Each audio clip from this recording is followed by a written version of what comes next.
Dear students, welcome to EPG Pathshala. Today in this module, we will be discussing about waste processing with a special emphasis on volume reduction.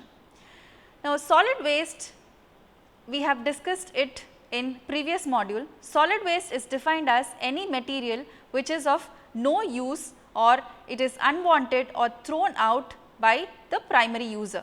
It is heterogeneous and it contains a lot of materials like the biodegradable waste, you have plastics, tin, glass, paper and other non-ferrous metals. Now, why waste processing is important is it will help in the recovery of valuable products. Also, it will act as a pre-processing step to facilitate proper treatment of solid waste. For example, these waste processing methods are required for before composting, biogasification, biomethanation and other biological conversion routes. Also, it is essential before applying the chemical treatment methods for solid waste. Now, under waste processing you have two types. One is size reduction, which is done by shredding, crushing, pulverization, etc. This we have discussed in the previous module. The second type of waste processing is volume reduction. Volume reduction is done through compaction.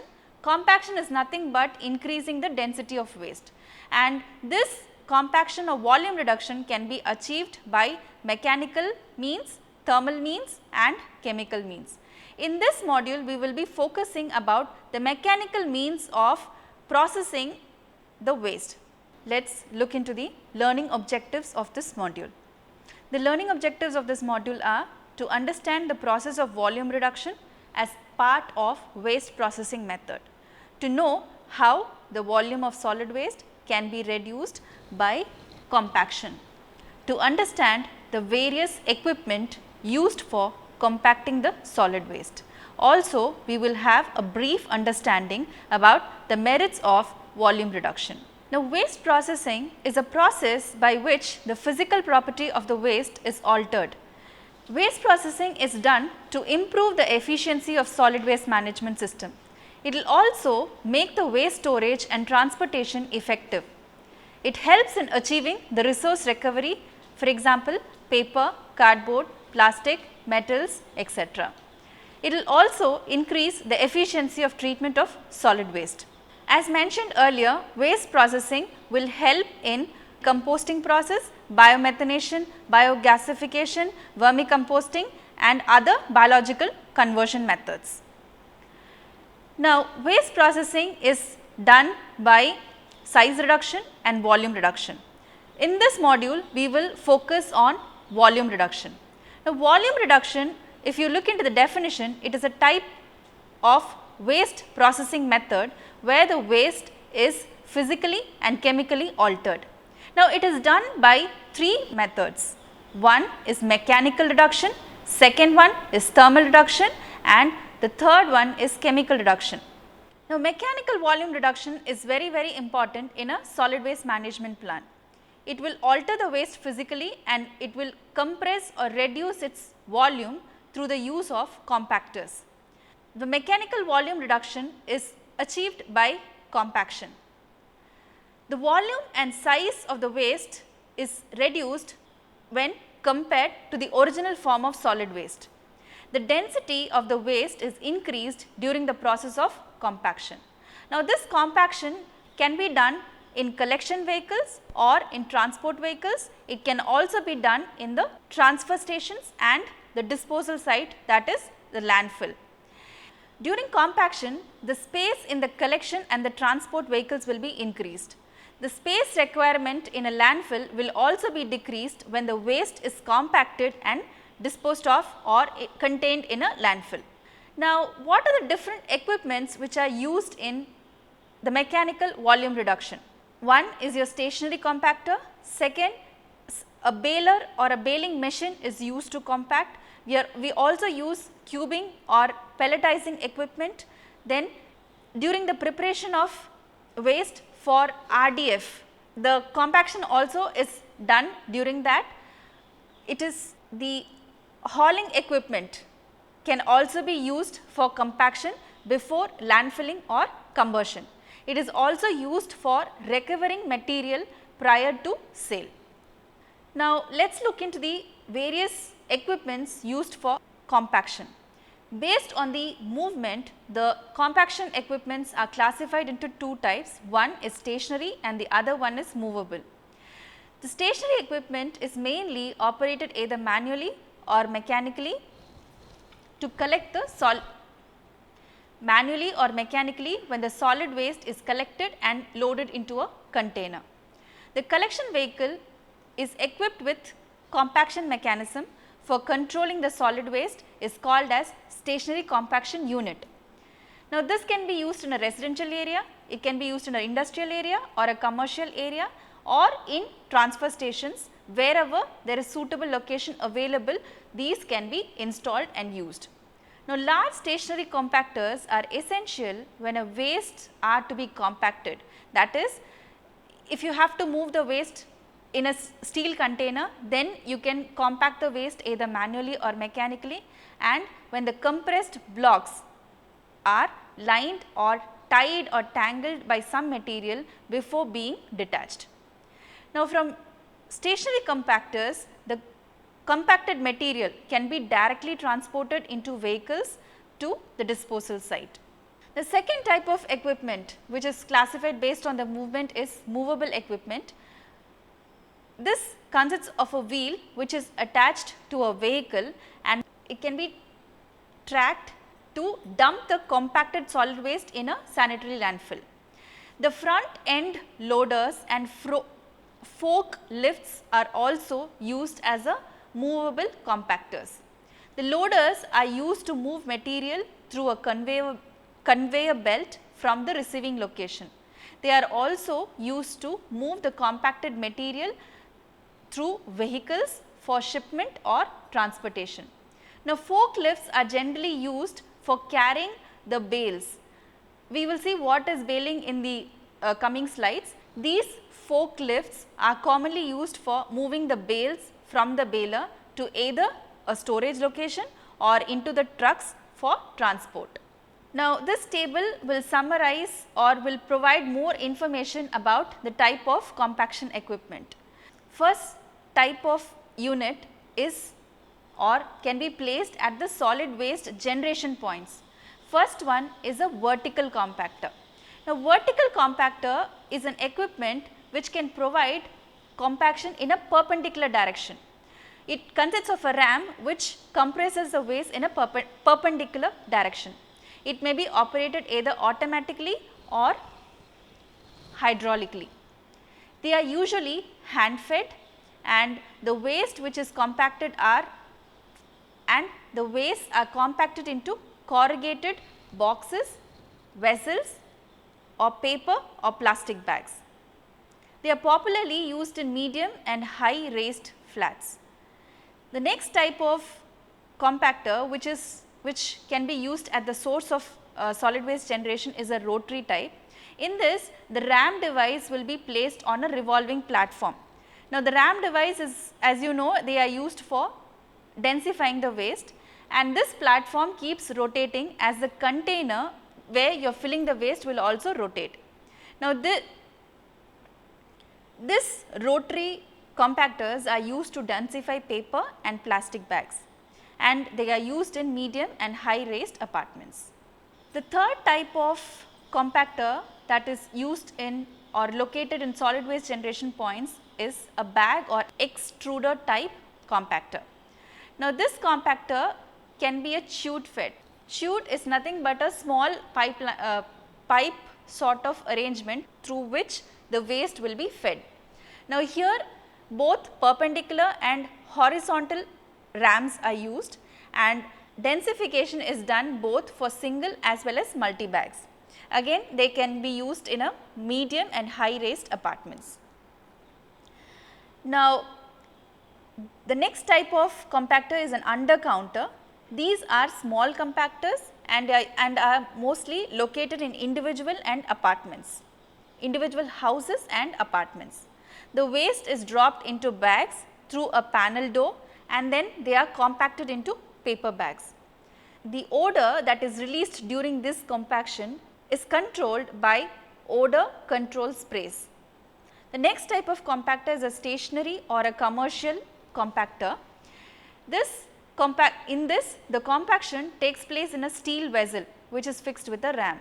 Again, the ram can work in both vertical as well as horizontal direction. The compressed wastes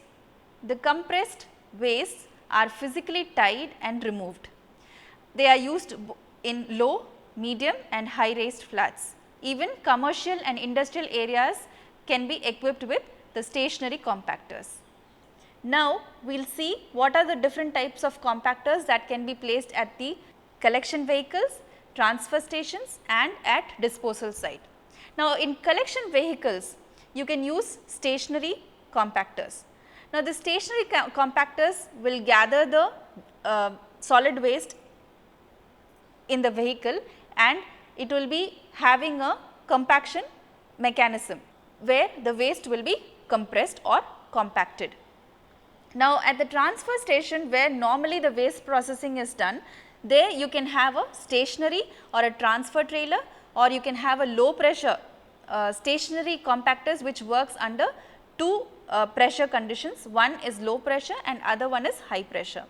Now, stationary compactors or transfer trailers are used for transfer which are fitted with compactors. Now, the low pressure compactors are used for compacting waste in large containers and high pressure compactors are used for compacting the waste into solid bales or other forms like cubing and pelletization. Now, at the disposal side, again there are two types of compactors. One is movable, wheeled or tracked equipment and the other one is stationary track mounted compactors. Now, in a movable wheeled equipment, it is designed particularly to achieve extreme compaction of waste, that is the density is achieved to a larger extent. In a stationary track mounted, a high pressure greater than 7 kg per centimeter cube is applied so that the waste will be compacted and the density is increased, thereby achieving maximum volume reduction at the site of disposal. The next type of compaction is done through baling equipment. Now, baling is a process by which waste is compressed into small cubes. Now, the baling equipment operates at high pressure of around 100 to 200 lb per inch square. Now, in a baling equipment, the target materials or the materials which are generally compressed or compacted are cardboard, newsprint, plastic, PET bottles and aluminum cans. Now, after baling, it will be easy for the worker to load the bales into a transport vehicle using a forklift, which will be economically shipped. Now, the balers again it can be vertical as well as horizontal. Vertical balers are normally used in a small scale operation and horizontal balers are used in large scale operations, especially when you expect a high density, then you use a horizontal baler. Now, this image shows how an horizontal baler works. You can see how the solid waste is compacted and it is coming out of a horizontal baler. The next type of volume reduction or compaction is achieved by cubing and pelletization. The waste material is fed into a pellet mill. Once it is fed, there it is shredded. After shredding, it is compressed by roller shells and is forced through the holes of the pellet die. The pellet die can either be a ring die or a flat die. Now, pellet rolls press or roll the raw material through small holes of the pellet die. Now, the waste material which is shredded and which is which emerges out of the pellet dies will be in the form of a long strands of pellets, which are then cut by a mechanized knife to give a finished pellets with a distinctive shape. That means the shape and size of the pellet will be homogeneous and homogeneous before they exit out of the output chute. This image shows the waste material which is being pelletized. On the right hand side you can see a compactor which is working which is used for solid waste compaction. Now, this figure is a bag or extruder compaction equipment. As mentioned earlier, this can be located at the source of solid waste generation, and if you see in this image you can find two circles and it consists of two drums. The inner drum keeps rotating. When it keeps rotating, the solid waste which is added into the outer drum will be crushed and it will be pushed through the small perforations, or you can call it as holes, and through this it will crushed and come out as a cube.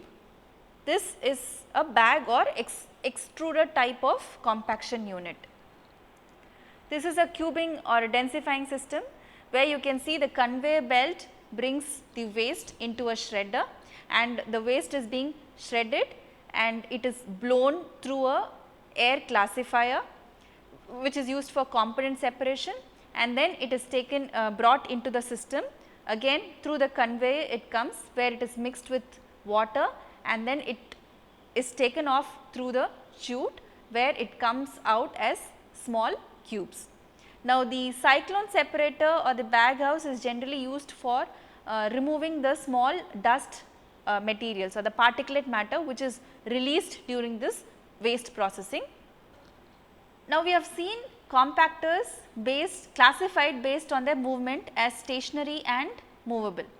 Now, the compactors are also classified based on the pressure which is being used into two major categories. One is low pressure and the other one is high pressure. When the compaction is less than 7 kg per centimeter square, you categorize it as low pressure. When it is more than 7 kg per centimeter square, you categorize them as high pressure compactors.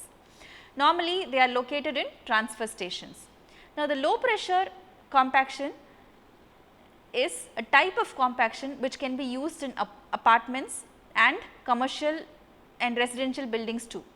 Now, the waste paper and cardboards are generally compacted by using low pressure compactors, and after it is being compacted, it is further sent to a baling equipment where it is compacted. After it is being compacted, it is sent to a baling equipment where it is further densified, and generally these baling equipments are located in the transfer station. Now, large sized containers are also used for low pressure compaction. Many industries are having these portable stationary compactors, that is low pressure stationary compactors. The next type is high pressure. As mentioned earlier, any waste which can be densified up to a density of 351.5 kg per centimeter square are categorized under this group or can be compacted using high pressure compactors. In high pressure compactors, a specialized compactor systems are used to reduce the volume of waste into small blocks or bales of different sizes. In such systems, the waste will be shredded or pulverized before and it will be squeezed out after the compaction process.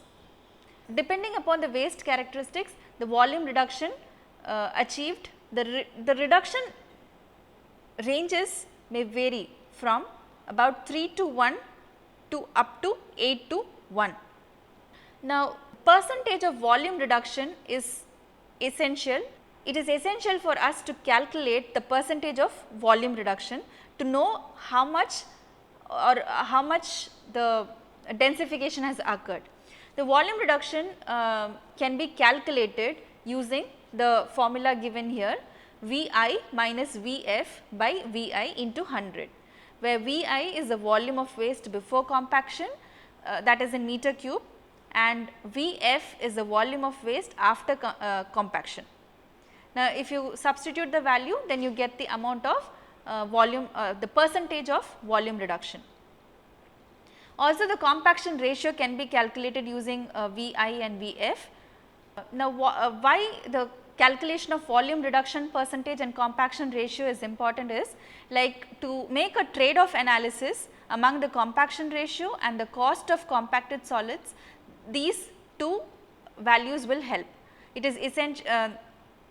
The relationship between the percent of volume reduction and compaction ratio is very important to make a trade-off analysis.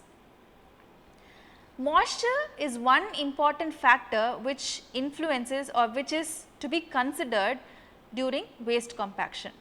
Now, if the moisture content will vary from the nature of waste as well as with location. Normally, if you see in the cubing or densifying system, some amount of moisture is added, that is, the water is sprayed or sprinkled to the shredded waste and then it is compacted into cubes. So, water is one important factor which you have to consider during waste processing. Now, from this table you can see how the waste material density is increased. If you see the newspaper which has a typical density of 475 lb per yard cube can be densified to up to 950 lb per yard cubed when you use a baling system. Likewise, the corrugated cardboard density is increased from 350 to 800, and aluminum cans, the whole cans density is increased from 50 to 950, and the tin plated steel cans are densified from 150 to 1400 lb per yard cube. Even plastics can be densified. If you see the PET bottles or PET whole plastics can be densified from 34 to 750 lb per yard cube. Now, with this we have to know what or how to select a proper compaction equipment. There are certain characteristics based on which a compaction equipment can be selected. So, to confirm the active processing, we have to deliberate the following factors, or we have to keep in mind the following factors while choosing a compaction unit. First, the characteristic of waste such as the size, composition, bulk density, moisture content, everything has to be taken into account. The method of transporting and feeding solid waste into the compaction equipment and handling should also be considered. What is the usage of compacted solid waste material should also be considered. Sometimes the compacted waste are used as refuse derived fuels, like the compacted baled and pelletized solid waste materials are used as refuse derived materials. They are also being sold out to replace firewood, so that they are used as a fuel. The design features such as the size of filling chamber, compaction pressure and compaction ratio should also be considered while you choose a compaction unit. The operative characteristics such as the energy requirement, the ease of operation, how much noise which is being generated from these equipments, their reliability, the maintenance cost or maintenance aspects which are involved, how much contamination does it cause to air and water, all these things you have to keep in mind while you select the compaction equipment. Now, what are the demerits of compaction? Now, when you compact the solid waste, the recyclable material quality is lost. As you all know, solid waste is heterogeneous. So, there are lot of recyclable materials like plastic, glass, tin and all those things. So, when you compact it together, the recyclable quality of these materials will be lost. And once the solid waste is compacted, they cannot be separated and sorting becomes very difficult. Now, if you have a food waste or organic biodegradable matter, the recycling, it will reduce the recycling value of paper and plastics, because solid waste is heterogeneous, it is a mixture. When you have food waste, paper, plastic and other biodegradable matter within the solid waste, and when you do a compaction, it will reduce the quality of paper and plastic, because the water which oozes out from this food waste and the organic biodegradable matter will wet the paper which is there in the waste. To summarize this module, we started discussing about the waste processing, and we also discussed about what is the significance or the benefit of mechanical volume reduction in waste processing. Later, we discussed about the various equipments which are used for volume reduction.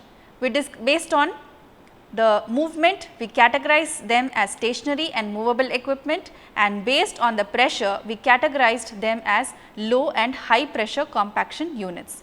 Then we looked into the various factors which we have to focus on while selecting a compaction unit. Then lastly, we discussed about the different demerits of compaction unit. Thank you.